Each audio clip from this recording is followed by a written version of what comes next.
welcome back to the channel. It's been a little while, hasn't it? We have been very busy with life here on the farmstead. Anywhere from weather to planting to forestry work to 50 chicks coming to hang out. Oh, and what I mean by chicks is the feathered kind. All sorts of stuff going on, bad weather, everything, you name it, normal work, not so normal work, all kinds of stuff. Anyway, this is an unboxing video, and it will be my first, and it's for one of my now favorite chainsaws, which is the Farmertec and Holzfforma brand, made in China. And a lot of people knock this stuff, but I tend to like them a lot because they actually make it affordable. It's pretty good stuff. It's built pretty well, and for the price of, compared to what you would pay at a big box store, you're getting a really good deal. So anyway, let's get to the nuts and bolts of it. What you see is a big blue box that has a big blue chainsaw, and it is the Farmertec Holzfforma G444.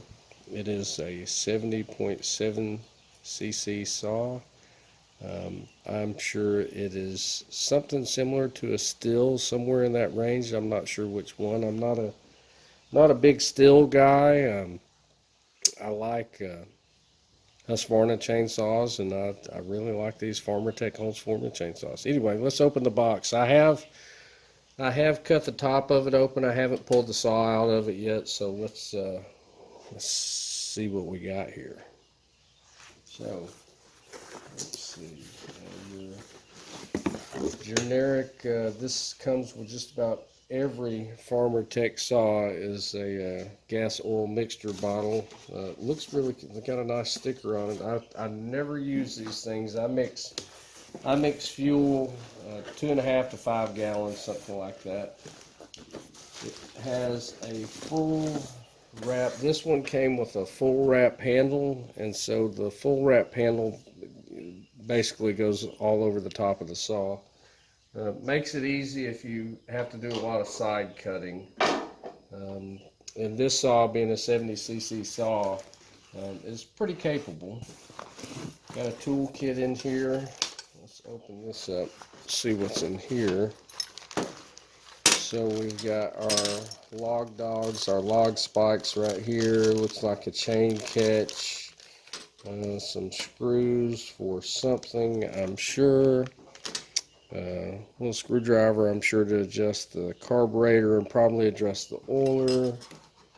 T25 maybe, T25 or T30. Torque wrench.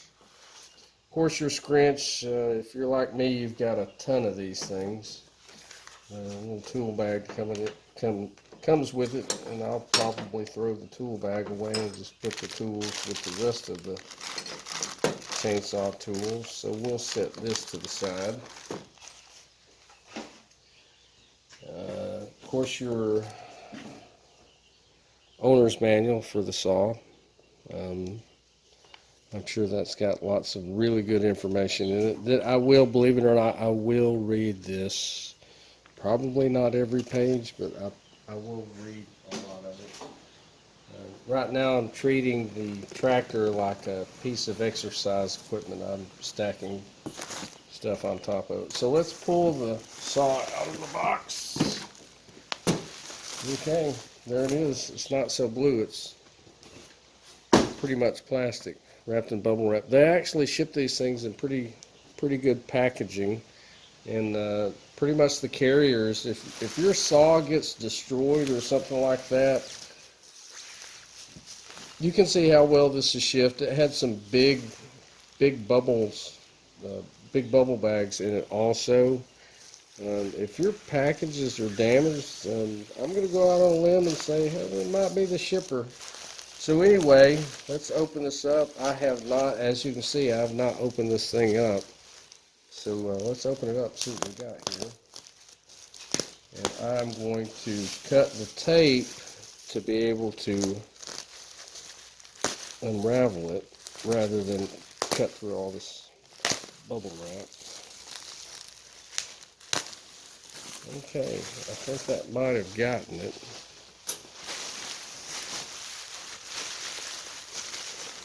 What was that Christmas song with wrapping paper? I don't know. It felt like I needed to say that. So, let me cut again right here.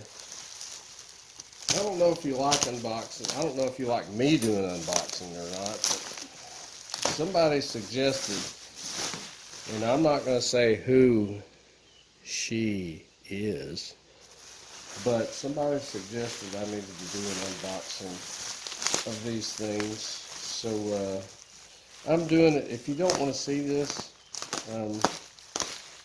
let me know. I don't mind not unboxing something. I don't mind that at all. Ooh, looky there. Nice and pretty. So, move this razor blade. Looky there. Can you see that? Yeah, that's pretty. So let's get rid of the plastic here. We'll keep some of it. Oh, I don't want to mess the top of this pretty toolbox up,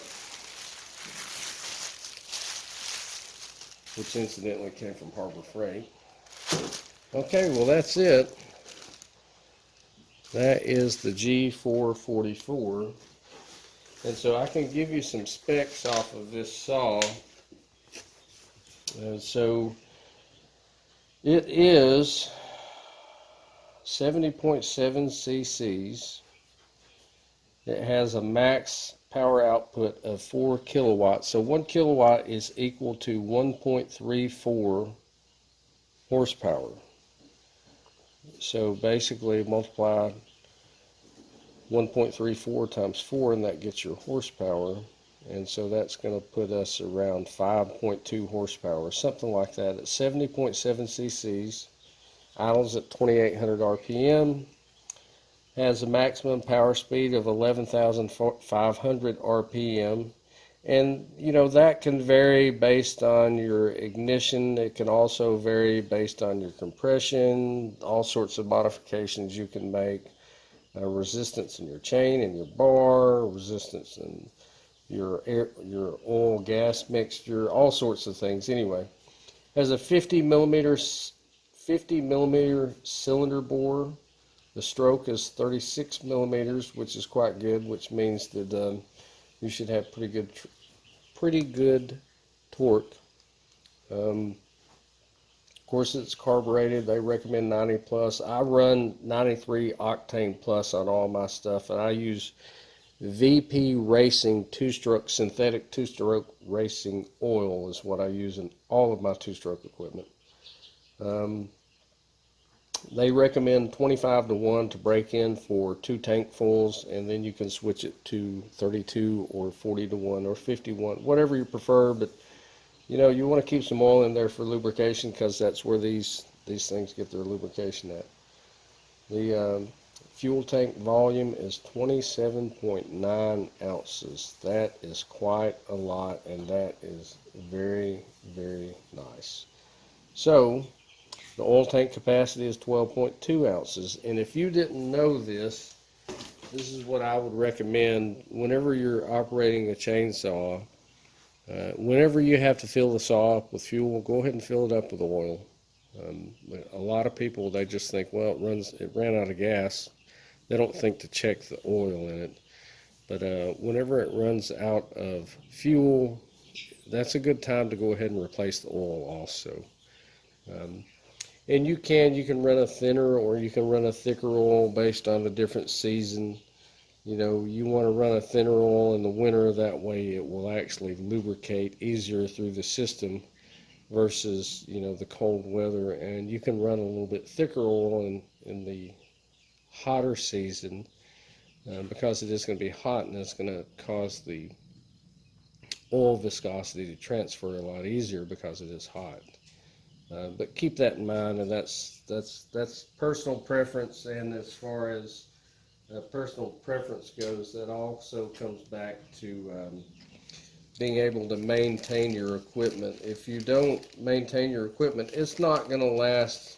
It's not going to last very long anyway. I've had a lot of luck with these saws, and I have several of them now. But I don't think they're bad equipment at all. So let's get to the saw. Let's see what we got here. Let's open the air filter up. See what we got right here. Contact. There we go. It's got a nice system to open the air filter up. Really easy to get to. This is similar to what they use on the 660. Let's get a little bit closer here. Sorry for the shaky camera. It looks very similar to the filter that's on the 660. Oh, it's got a nice little sponge on the inside of it. Now, what I would recommend with this is a light coat of oil. Why you would want to coat this sponge with oil is because it would help to catch dust particulate. That's the reason why you would want to do this. You wouldn't want to do that on this fabric paper type element, but you could do this on this sponge, and you could also clean this and rinse this out with gas is what I would recommend, not WD-40 or contact cleaner, or it could cause it to swell or break down or whatever. Looking down the throat hole of the carburetor, it looks like you can't see it's a pretty nice design going on there. Let's look at, so your spark plug loop on these things, sometimes they're a little flimsy. This looks like it's a little flimsy, but I haven't had an issue with them. They are a little flimsy, but they're not bad overall. Let's put this back on. Oh, also, another tip, what I will do right here, because this is not very pliable, it's actually a little stiff right through here, what I would recommend is putting a bead of grease, waterproof grease, all the way around this. That way when you do seat this down, you're going to tighten it, and it's going to do okay, but the grease will ensure to catch any kind of debris, dust particulate that comes in there, to keep it from getting into your from dust in your carburetor. So keep that in mind. So we got this going back on here now. Take several turns. Right here on top, right here, this is the decomp or decompression button. Whenever you go to crank this thing, because it is a bigger size, you get over 50 cc's, a lot of them come with a decompression button. Most of the time they're mounted here on the top. Sometimes they will be mounted over here on the side. But this one's mounted on the top. This is your typical Holzfforma label tags, I guess you could say. I'll take this off. Make that into a keychain one of these days. Maybe not. And then, let's see, your cord is about 4 millimeters, I want to say. Looks like a decent cord. This has the, what I call semi-automatic fuel caps. These things are awesome. You just flip that up, and you make a half a turn, and you open it up, and it is awesome. And Farmertec does this with all their caps. It doesn't matter what kind of cap there is, but you see that little thing there, the little black thing I'm shaking around right there. So that hooks in to this little portion right here. That goes in, and that kind of captives the cap. And so let's see if I can get it on the first. If I can't get it on the first try, then I'm not going to do it right now. So it looks like I almost, yeah, I got it on the first try. So anyway, these are the what I call the semi-automatic caps, and so they're basically a half a turn, flip it down, it's locked. And this is nice because it's got it on both the oil and it's got it on your fuel. And so we're looking in here. I think Farmertec tests just about all of their saws before they leave the factory. And this one's a nice saw. It's got a little bit of scratches on here, probably from wherever they move it around their building facility or whatever, as far as assembly of the saws, which that's no big deal to me. If that's a big deal to you, this is probably not the saw you want to buy. You know, you can Home Depot or Lowe's or Amazon or whatever, and get your saw wherever you want to get them. I just like to get a lot for the money that I spend, and I have found from personal experience that got another one in first try. I've found from personal experience that these Farmertec Holzfforma saws have a lot to offer. So while we've got this flipped over, let me flip it over this way, I'll show you. Right here is about this position on all of their saws. This is how you adjust the oiler for your chain lube on your bar. And so as you rotate it to the right clockwise, that's more oil. Rotate it to the left, that's less oil. So that's what this screwdriver is good for also. Another is for your carburetor, your air fuel screws. So you can see right here, this says L, this says H, this is for your high RPM, this is for your low RPM. And this right here, this little hole on the bottom, is for your idle. That adjusts your carburetor idle.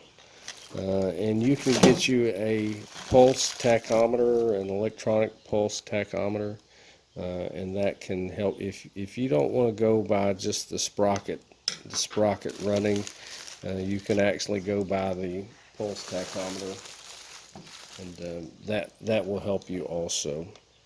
So let's take the sprocket cover off.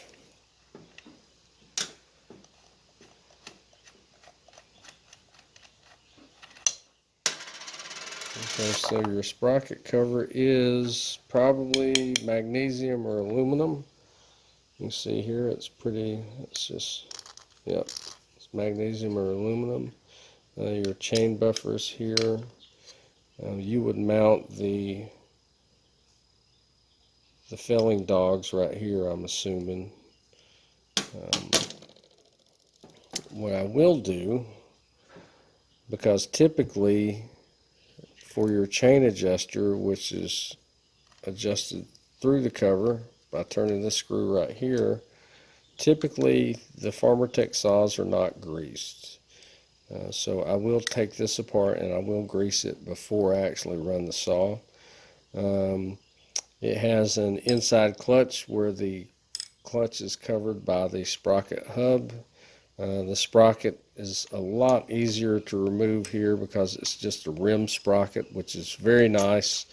A lot of your more robust saws have rim sprockets. This is a 3/8 7-tooth rim sprocket, which is not bad. You know, that's pretty liberal as far as your RPM, but that's not bad. Of course, this is for your kickback chain brake right here. That's what this spring is right here. And so it's already on. That's off. On. That thing works really good. We'll put this sprocket cover back on here. I don't know if you can hear the chicks, but they're probably up late because of me. It's about 20 till midnight right now. And anyway, so we've got the handle that will go on here. And let's see, that's what the two screws were for. They were for the handle. So I'm going to pause you for just a second. I'll be right back. Just 1 minute. Okay, everybody, I'm back. I had to get my little Torx wrench or Torx driver so I could put this handlebar on, which is this little thing. So anyway, it's only got 4 screws on it. Generally, these handlebars they're not too bad, but they're definitely not as robust as what I would like them to be.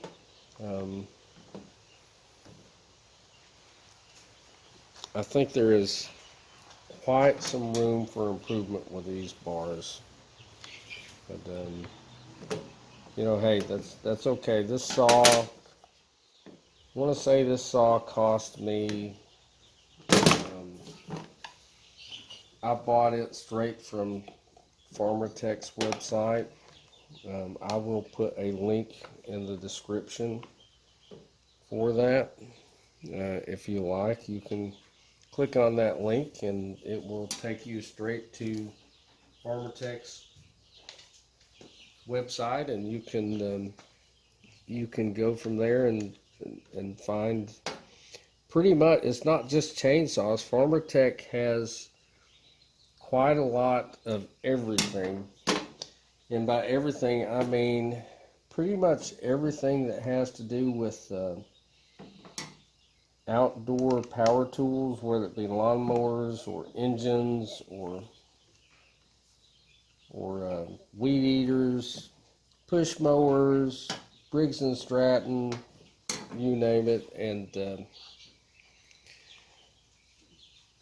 this slick top, I'm gonna assemble this without all the hubbub. Just be back in a second. Just a minute. Okay, everybody, I'm back, and as you can see, there is a full wrap handle on that chainsaw now. Also, there is a bar sitting there. It's a 25-inch bar, and we have a chain right here. You guys got a chain like that, or ladies, y'all have a chain like that? I have several like this.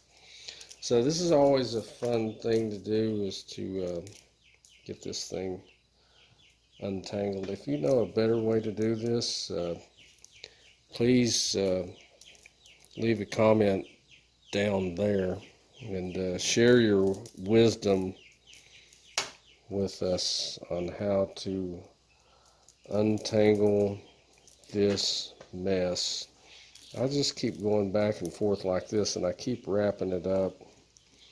So what I'm going to do right here is I'm going to hit the pause button again. Haha! Guess what? Looky there. Only took about a minute to do that. So let's put this bar and chain on there. Just because I'm going to take it back off again anyway, so I can grease the adjuster mechanism here. But I'm going to put it back on. I'm just going to put the bar on there right now, and I will finish this video up by actually using the saw, and I will use it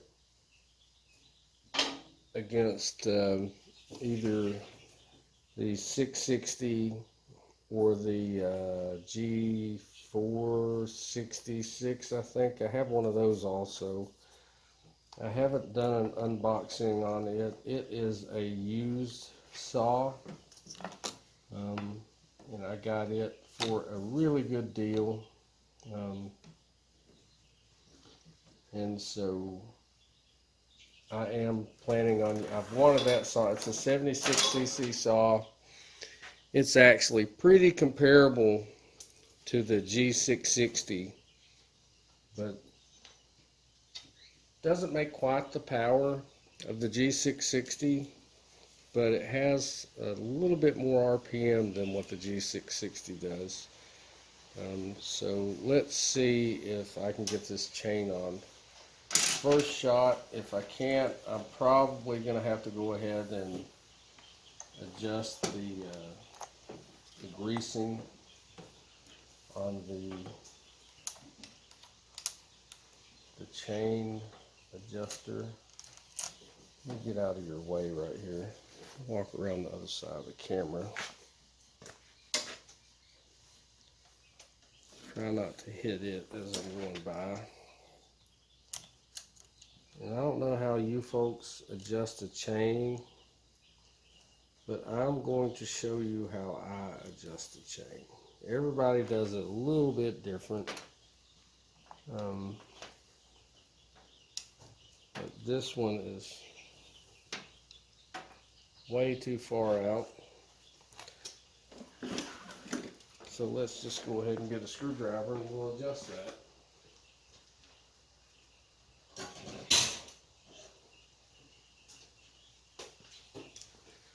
So let's bring this back a little bit.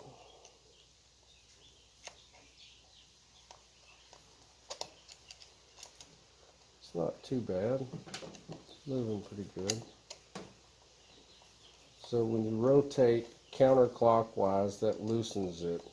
When you rotate clockwise, it tightens your chain. And this is actually moving pretty smooth.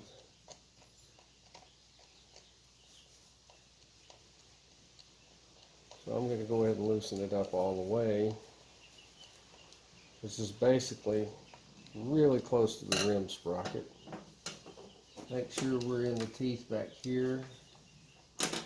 And there we are. We are. Let's go back over here. See if we can get that chain in the bar.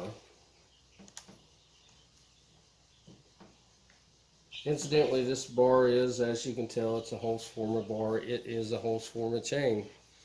I've noticed that their chains tend to be a lot harder than most other chains. One of the drawbacks to a hard chain is they are generally harder to sharpen too. And so if you're used to just, okay, so I'm going to have to lubricate that, so I'm going to have to pull the chain off. So again, I'm going to pause it here, and when I'm ready to lubricate it, I'll show you that process. Okay, here we go again. So what I'm going to do here is show you where you need to lubricate the chain adjuster mechanism. So this little black screw right here, most of these on the Holzfforma chainsaws, Farmertec chainsaws, oops, sorry about that. This little black screw will take this cover off. So back this screw out. Pretty sure I'm going to drop it. But just be prepared for that. See if I can turn it out.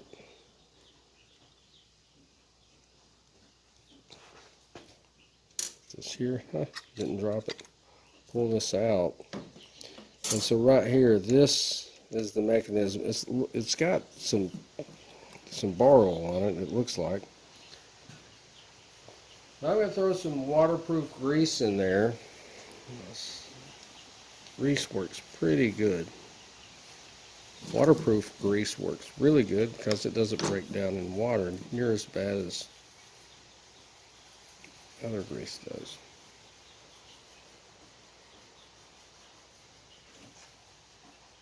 I am putting a very liberal amount in there. And if you'll notice, this area right here, which is where this mechanism slides up against, and the actual bolt, have quite a bit on it. So now I'm going to run the mechanism forward all the way. That way I can ensure that it is thoroughly lubricated. And this should aid in adjusting the bar and the chain. See, that piece is coming out. Let's push it back in.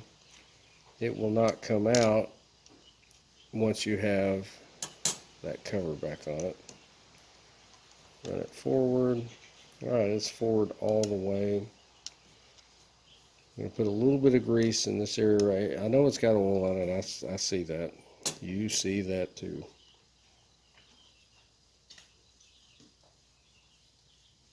I'm going to put some grease on it. So we'll put some grease right in here. Put some slickum, and I'm going to put some around here. That's probably too much. So we're going to run it back.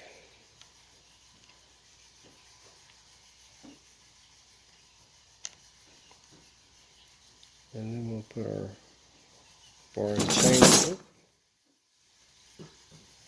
No extra charge. We'll put our bar and chain back on and go from there. How about that?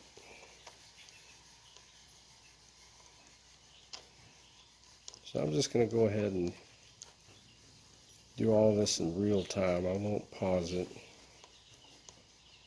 But you see the mechanism, so I'm going to slide this piece of cedar out of the way.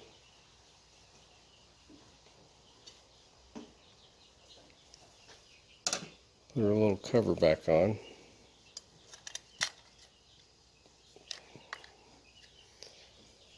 Put our little black screw back in.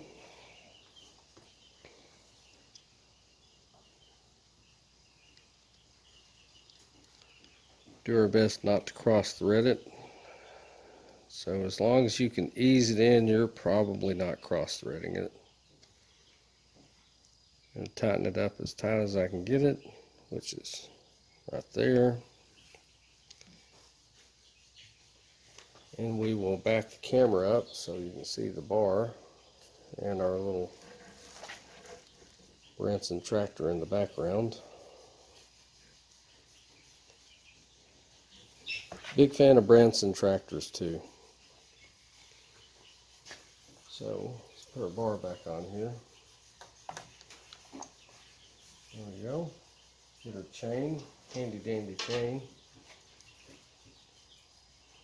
And then walk in front of the camera.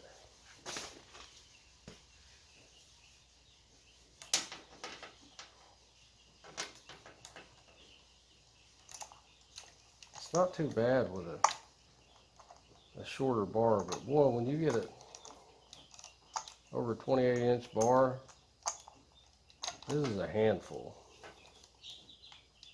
When you get over 30, 36 inches, those bars are not fun at all to get going.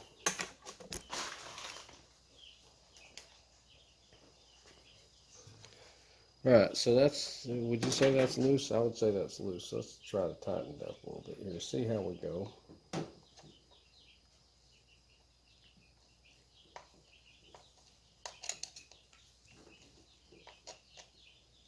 Again, if you rotate it clockwise, you're tightening it up.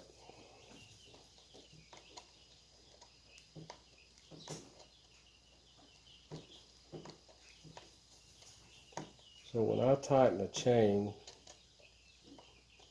I don't go by the top of the bar. I go by the bottom of the bar.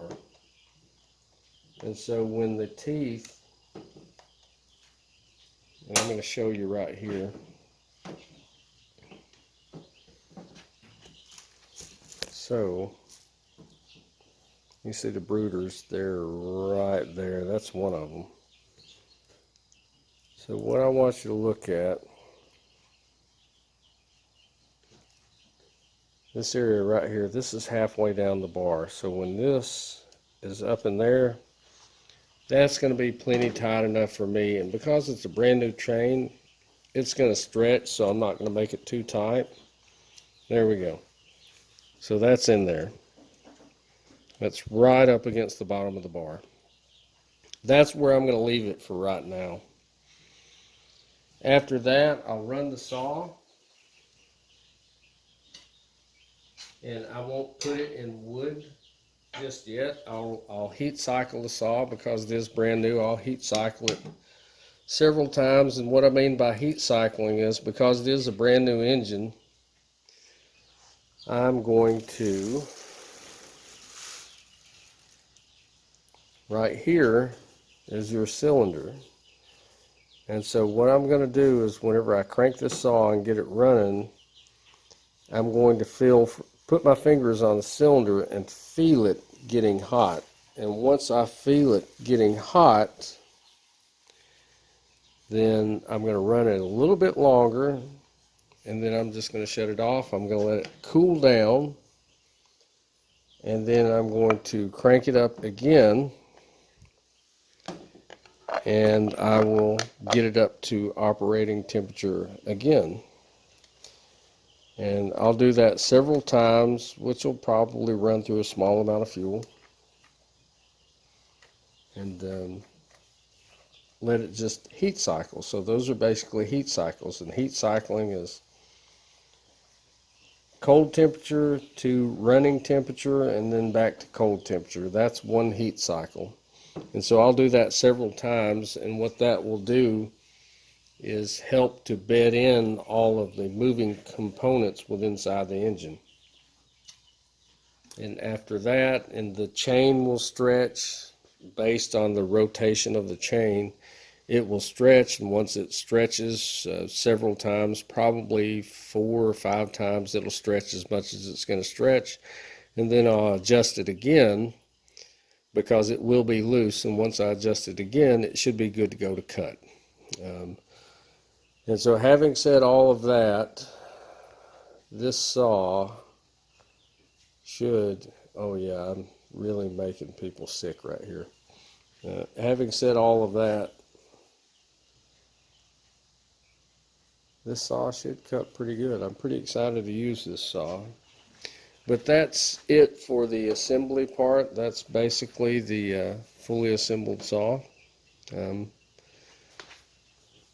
As you can tell, it's a good looking saw. 25-inch bar. It's got a replaceable tip on the bar. That is a Holzfforma bar. I ordered the bar and the chain when I ordered the saw. It's pretty convenient on their website. They pretty much, if you select this saw from their website and you scroll down, it will show you a selection of bars that they have also. They make the process very simple when it comes to purchasing a saw. One thing I do want to point out on this is that you see this number right here, the number 1. And so what that is when you rotate counterclockwise, that is out. So that number 1 represents 1 turn out. So that's basically saying that from the factory, the low and the high air fuel screws are set 1 turn out. Now I haven't checked it, but they're fairly close from the factory. In my personal experience with adjusting any type of 2-stroke or 4-stroke equipment, they're generally 1 to 1.5 turns out on the low and the high air fuel screws from the factory.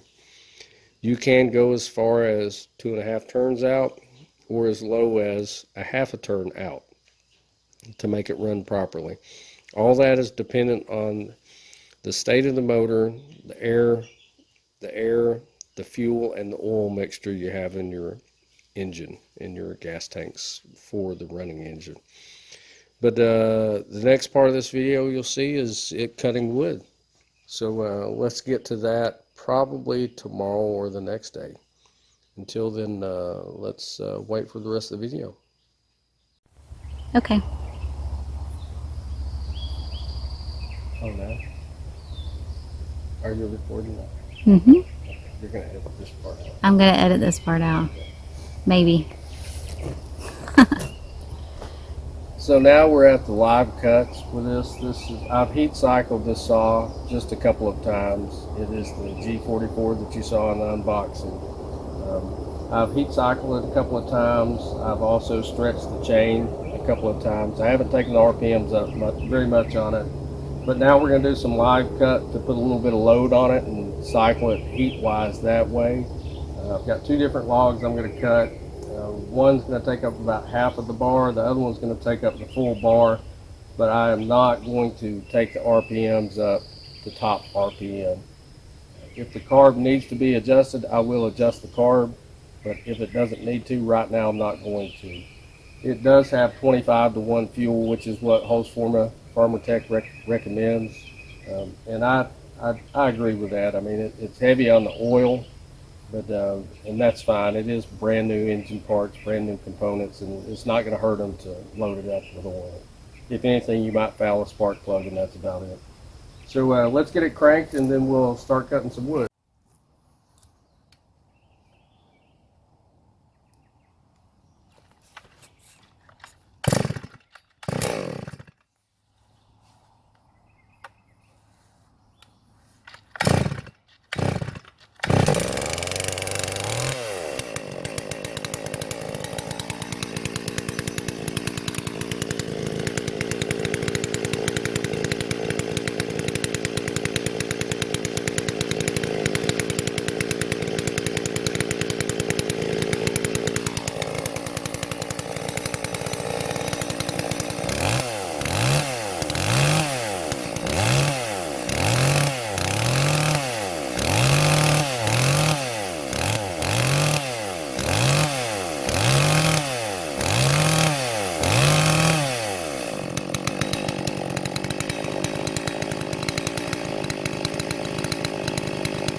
if you could tell how well the saw ran. In the beginning, it was way rich on the high end, on the high mixture screw, and I adjusted that quite a bit. Prior to that, I haven't really adjusted the carburetor. A lot of times they'll put them one way and one person might put them another way, so you don't know who adjusted this thing from the beginning.